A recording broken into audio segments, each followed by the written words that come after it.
Connor, a lot happened tonight, but I'll just ask you kind of for your headline tonight, what you think sort of what happened in this game with you guys. Similar start to our last series, ultimately. Obviously just weren't good enough from the start. Game gets away from us, and then obviously we battle back and make it a hockey game at the end, but just not good enough from the start. Yeah. Connor, just to your left, they're a fast team, you're a fast team, you guys have played fast games, but were they even faster than you guys expected early? Did they come out surprising you guys? They're a real good team. They're quick, like you said. We expected that. It was, they had a good start. We didn't have a great start. I know we got the first goal, but we were a little bit on our heels there right from the get-go. So, real similar to our last series. Left side, Robbie. Connor, your team kind of down the stretch made its bones on structure and defense and winning close games, closing things out. In the playoffs, you've had a few of these Wild West shootouts. Is that something that's just a byproduct of having to come from behind, or is it something that's getting away from you that needs to be changed? It's probably a little bit of both there. Obviously we're down 7-3 or whatever it was there, and we got to open it up and we got to take some chances. So maybe gives it that run and gun feel. That's obviously not the game we want to play. Just not good enough all over.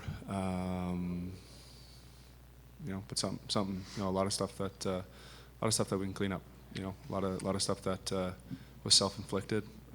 Like I said, they're a real good team. You give them chances, they're gonna bear down and score. So we got to defend. At the same time, we found a way to get 6. So it was real similar to Game 1 last year's.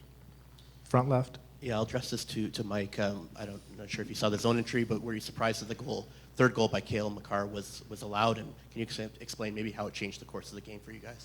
I honestly had no idea it was even close, to be honest. So I didn't really get a good look at it. So not sure. Mike, just how do you assess your performance tonight? I mean, getting pulled is not what anybody wants, but what did you see out there from that? I mean, that's pretty. You nailed it. When you're on the bench halfway through the game, it's not a good sign. Saying that, I mean, it's one game, and we've been in this position before, so you park it and move on. It's a long series. Front right, Mark. I guess I'd ask you, you've been around a long time, seen a million different things, and you watched some of this one from the bench. Just the spectacle of what happened tonight. This was a 7-3 game that was, they're facing off with a minute and a half to go, and 7-6. Can you put into perspective sort of what we saw tonight and all the things that happened?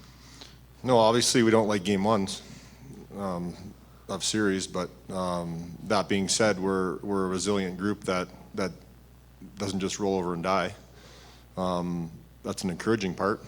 Obviously, when you're giving up touchdowns in the last 2 series in game 1, I think it's not a good sign, but I think it shows a lot about our team that when we're down, we're not out of the fight, and we'll continue to battle right to the end and play for each other. So obviously that's a good sign, but lots to clean up.